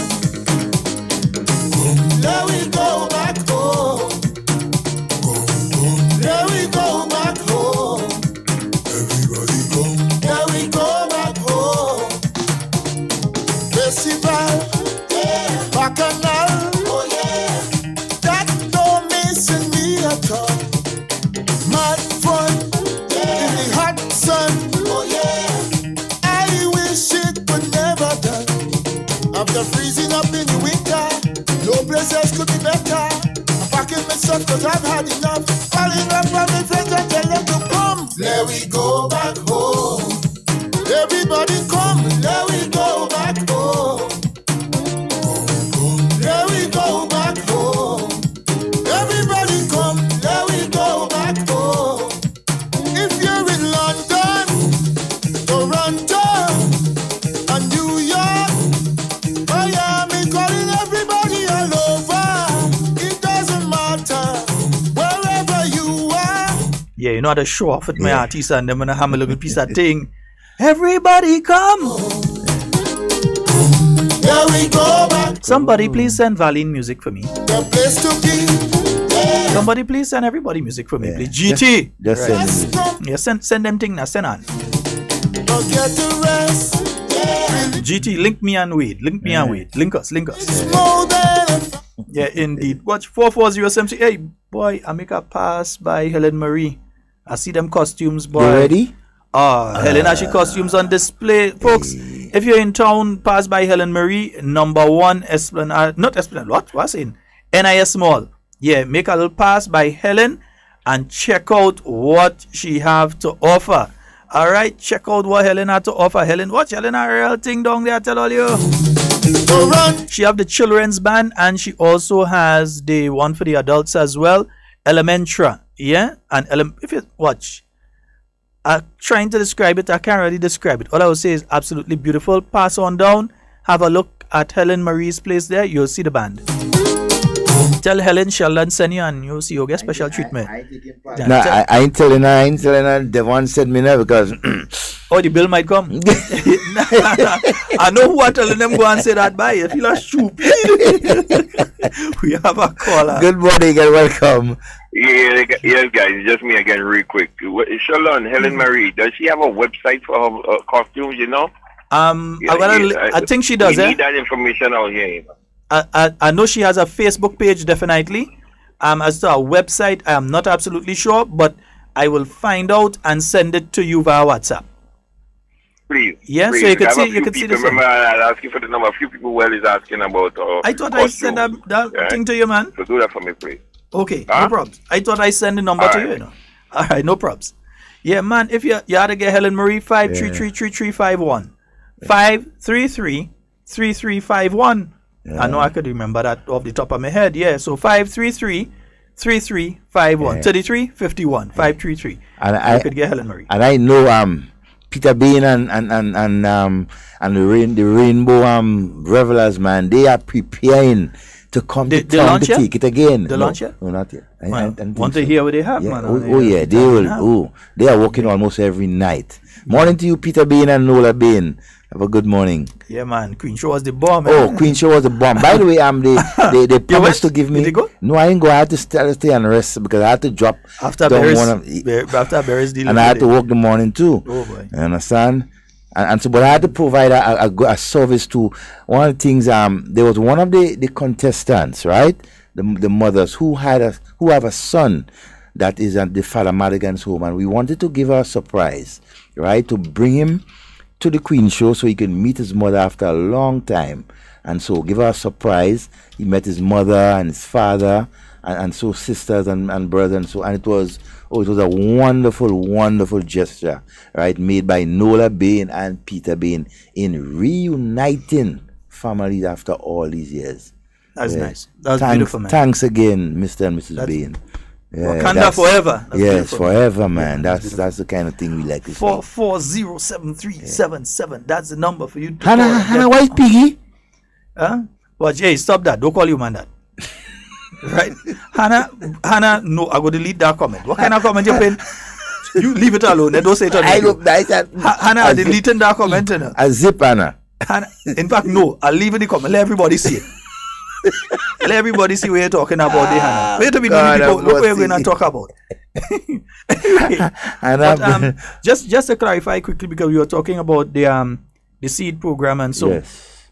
Now, as usual, in a couple months' time, you will have the normal review of the seed program. That is where they will issue announcements that they are having a meeting in St. Andrew, or meetings in St. Andrew, St. George, St. John, St. Patrick, Carriacou, wherever. They'll be having the meetings for the persons who are in seed, and they'll be going over the documentation with them and going over the process with them again to ensure that these persons continue to qualify for payments under the seed program. It may have been that sometimes a person was unemployed, everybody in the household unemployed, and that is why they had their children under the seed program. It may be a situation that now everybody's employed. Yeah, or 3-4 of them employed. Yeah, and properly so. And that they no longer need the assistance of the seed program. Exactly. Yeah. So that may be the case. So they do their reviews every now and again. At least once a year. Yeah.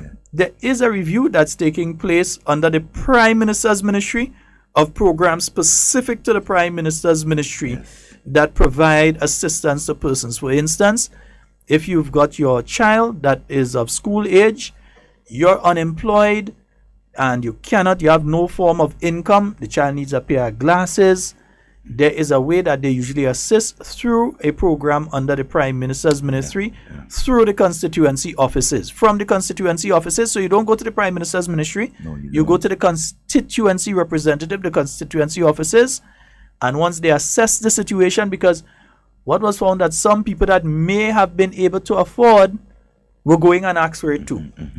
And that's not good. So that's why they're doing an assessment now to make sure that those who have benefited should have benefited, right? And that the proper structures are put in place to ensure that the most needy are the ones that are assisted. For instance, you have a relative, they are at the hospital. They need an ultrasound done. They need an MRI done. They need blood tests done. You are flat broke. Or let's say the person is in their 80s and they have no children. They have nobody to see after them. And they're there. They can be assisted directly through that particular fund. It also funds some of the small projects that take place in communities around. So it might be a little piece of road, a little bridge that is done here, a drain that is done in a particular area. That is funded through that. So the review is taking place to make sure that all of these projects, so these projects would have been stopped. You might have been seeing a little road that being done under that project, or a little drain that's being done under that project, and you realize that work stopped on it. Work has stopped on it for the review to take place. When the review is done and everything has been found to be okay, then they start back on the project again. All right, Hannah, and that statement just stick to the top, you know. Now ain't moving. Nobody make a comment after that to Hannah. Everybody's so shocked. Nobody can say nothing, you know. Hannah, you know. And don't play a movie. Let me screenshot that before she tries to move before she take it out. Let us screenshot that. Before Hannah try and move that day, let me screenshot you. A screenshot and you. And don't forget, the Granitang House is reopening this weekend, Saturday evening, under new management.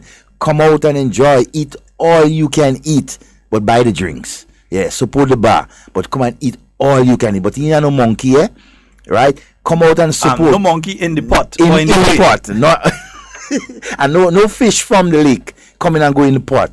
Right? You have fish, you have all kinds of food. Just come and support the bar. It's under new management. Come out and support. You have a place to go and visit, and as regular as possible, relax and enjoy the coolness. Walk with your sweater too. It's a bit nippy, chilly. Yes, you're gonna get a little thing after the arm, you know. Don't try and look for excuses now, Hannah. Time too late for that.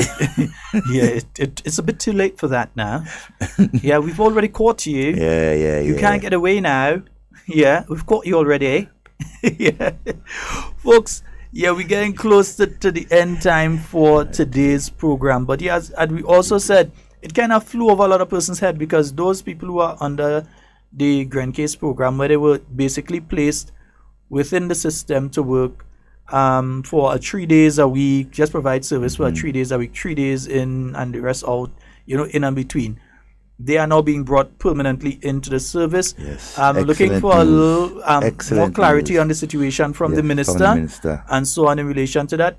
We are also nearing, according to his report as well, we are nearing the completion of phase 2 of the General Hospital. In fact, I've been up there within the past few weeks passing through, and I realized that they're nearing completion. They're putting in different units and so on there, and they're getting close to the end of it. Also sourcing equipment for there, because more we're services, trying to make more sure. services. Yeah, and that is exactly it. More services for our people. We are making sure that when a person goes into the accident and emergency, it's not a situation that you have to then send them down to the coronage. Or that you have to send them across. So that in accident and emergency, the new accident and emergency thing, you come up in one of the new ambulances, and outside of the ambulances that were mentioned earlier this year, that are already here or on their way here, the minister also announced that even more ambulances are being procured for the government of Grenada. So you'll have some more ambulances again being added to the fleet, that you're going to have the various services like the ultrasound, the MRI, all of these services. They are now in the process of sourcing the equipment to have them installed at the General Hospital, so that the service can be offered immediate. A person comes in and they're having a problem, you don't have to put them in an ambulance and drive them down the hill again to bring them across and bring them down on the coronage and then bring them back up. And first you have to stabilize them before you can carry them too, so that they don't go into shock and so according to the injury. So you are not going to go through all of that, that you could have all of these services available right there at the General Hospital. Pool of services right there in one But remember, the building is one, the equipment is two, but the staffing and the attitude of the staff is different as well. That's the most important. You could have the best equipment in the world. If you do not have people with the proper attitude working in a system, it will fail. Definitely. No matter how good the workers, they qualified, but if the attitude is not professional, who you're providing that service to.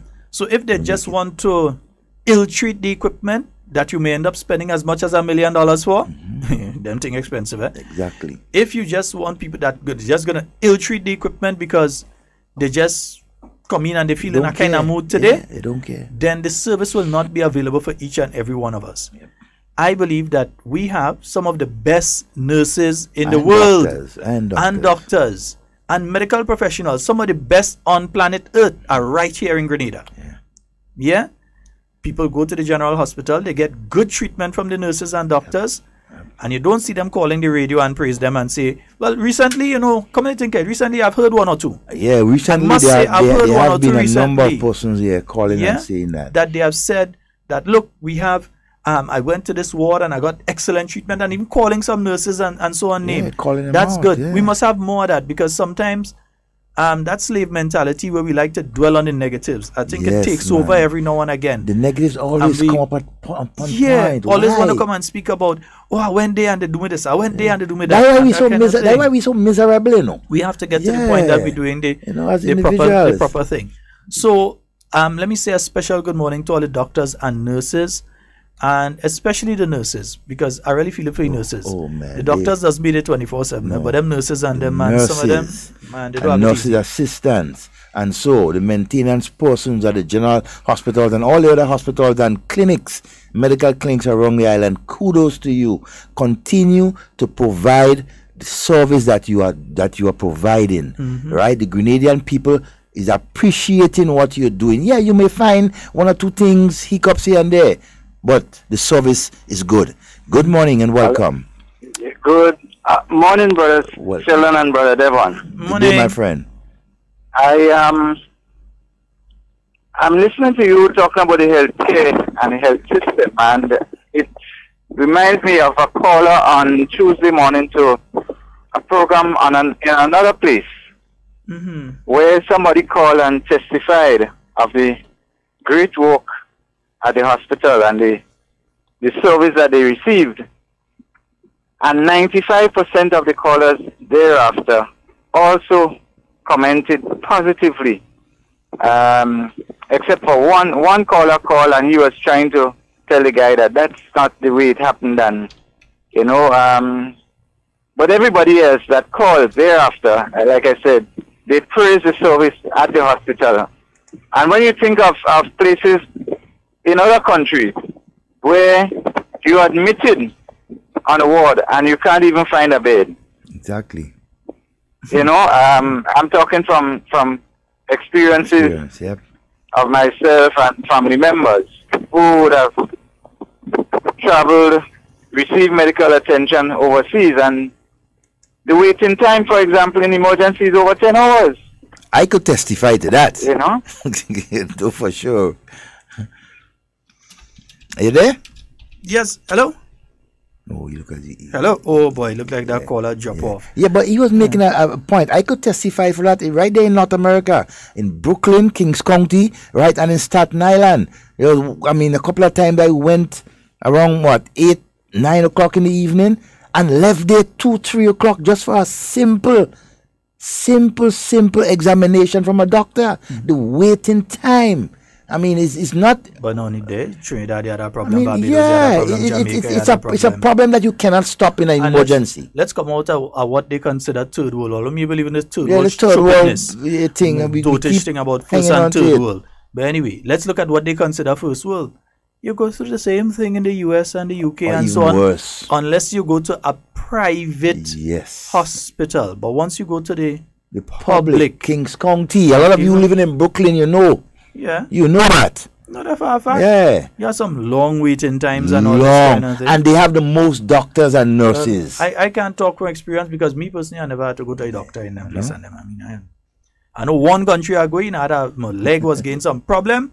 One particular country that shall remain nameless within the region, I went to, and I had a problem with my leg. My kneecap was swelling up due to a fall I had taken. and they told me if it doesn't heal by the next day, they're going to bring me to the hospital. Cut out the foot. And when I pass and I see what they had as a hospital, my foot started to feel better immediately. I couldn't go. Let's get off that. All I will say is that the hospital in that particular country, the paint was peeling off of the wall. So when I see that, I say, yeah, man, your mind is a powerful thing. Very powerful. That's swelling go down overnight. Overnight, just your mind alone. Yeah. So me in there. so all in all, yeah, we know our health system is not perfect, right? We have a long way to go, right? But we must appreciate the service that is being given, right? And so by the hospital and the general health service, we must appreciate it. It is good. It is better than a lot of places that I personally have went, even in the great United States of America. When you're talking about waiting time and the service, right here in Grenada, I get much better service than out there. And the thing is, you know, we are not saying that the service is perfect. Don't get us wrong. We're not saying the service is perfect. It's not. We are saying that there's a lot of room for improvement. But the way that some people try to make it look as if when you come to Grenada and you go to the hospital, you're dead. That is the same thing as when you're under a tent in Somalia. Yeah. You understand? You're under a tent in Somalia with cow and thing walking on the outside. That's what the impression some people try to give you of the general hospital here in Grenada. Yeah, and therefore some people go there with a mindset are ready for war. Exactly. They go to the hospital with a mindset they're ready for war when they reach there. So they go to emergency, and because they've been hearing stories and because they go with an expectation that are going there to stay a long time. And they create an emergency for themselves. Because they go there with the attitude. Yeah. You understand? So they go and they're creating a kind of we have to move away from that. We have to appreciate the service that is being provided. We can do much more. We will do much more. It's not perfect. No one is saying it's perfect. Yeah, it can be. Yeah. But hey, you know what? It's ours, right? And we are moving. Every day there is more services that is being provided to our people. The health centers around the island, primary care, these health centers are being upgraded, right? So the time span you'll have to spend in a general hospital, and so you go to the health clinics and so on, you get the same type of service, and so within your village. So hey, Grenadians, let's be patient. Let us walk it through in stages, right? The government is pressed. They are doing their best, but trust me, right, we will get it done. That's all the time we have for Hard Talk today. It's been wonderful being here. And whatever you say, whatever you do it safe and secure. You want to be speaking to and with you. And not about you. Because time kind of gone on us. We kind of didn't really pick up what was going on there and things. So, folks, we are out of here.